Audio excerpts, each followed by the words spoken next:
एका बाजूला जम्मू काश्मीरमध्ये दहशतवाद विरोधातला सर्वात मोठा ऑपरेशन सध्या सुरू आहे, तर दुसऱ्या बाजूला छत्तीसगडच्या बिजापूर जिल्ह्यामध्ये छत्तीसगड तेलंगणाच्या सीमेवर नक्षलवाद विरोधातलं आजवरचं देशातलं सर्वात मोठं ऑपरेशन राबवलं जात आहे। करेगुट्टाच्या डोंगराळ भागामध्ये सीआरपीएफ, छत्तीसगड पोलिसांचा एसटीएफ आणि डीआरजी तसंच तेलंगणा पोलिसांच्या ग्रे हाउंड्स तुकड्यातील एकूण 7,000 पेक्षा जास्त जवानांनी 500 पेक्षा जास्त नक्षलवाद्यांना गेले 6 दिवस घेरून ठेवले। एबीपी माझाला मिळालेल्या एक्सक्लुझिव्ह माहितीप्रमाणे या ठिकाणी सर्वात जास्त धोकादायक मानला जाणारा आणि 6 कोटी रुपयांचं बक्षीस असलेला नक्षल कमांडर माडवी हिडमा नक्षलवाद्यांच्या बटालियन 1 सह घेरला गेलाय। त्याच्यासोबत बटालियन 1 चा कमांडर देवा बरसे सुक्का आणि नक्षलवाद्यांसाठी शस्त्रांसह सगळ्या आवश्यक वस्तूंची सप्लाय चेन सतत कायम ठेवणारा दामोदरही सुरक्षा दलांच्या चक्रव्यूहात अडकलाय।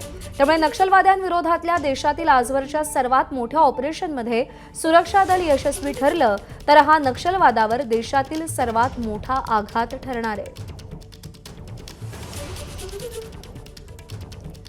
तर नक्षलवादाविरोधातली आजवरची ही सगळ्यात मोठी मोहीम नेमकी कशी आहे पाहूया।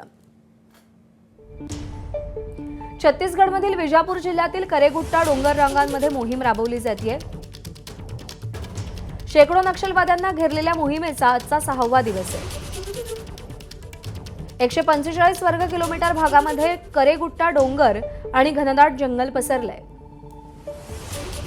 करेगुट्टा डोंगराचा 70% भाग छत्तीसगडमध्ये आणि 30% भाग तेलंगणात आहे। उभ्या उंचीच्या डोंगरावर नक्षलवादी आहेत। खालून चढून जाऊन मोहीम राबवणं आव्हानात्मक आहे। तीव्र उन्हामुळे मोहिमेतील जवान डिहायड्रेट होत आहेत, पण मोहीम तरीही जारी आहे। हेलिकॉप्टरच्या सहाय्याने जवानांना जेवण, पाणी आणि औषधांचा पुरवठा केला जातोय।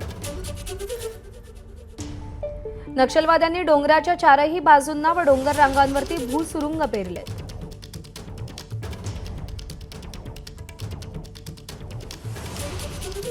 जवानांनी कोणाकोणाला घेरलंय तर नक्षल्यांचा सर्वाधिक क्रूर आणि धोकादायक नक्षल कमांडर माडवी हिडमा,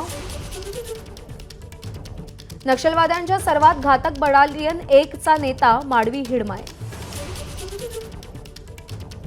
बटालियन 1 चा कारभार सांभाळणारा देवा बरसे सुक्का, नक्षलवाद्यांना शस्त्रसाठा, रेशन, औषध, संगणक, मोबाईल पुरवणारा दामोदर,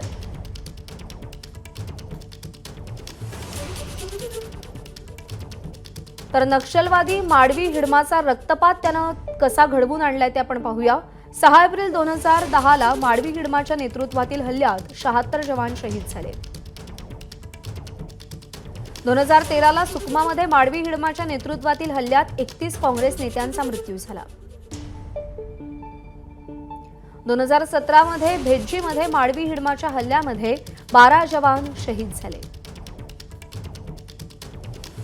तर 2017 मध्ये बुरकापालमधील माडवी हिडमाच्या हल्ल्यामध्ये 25 पोलीस शहीद झाले।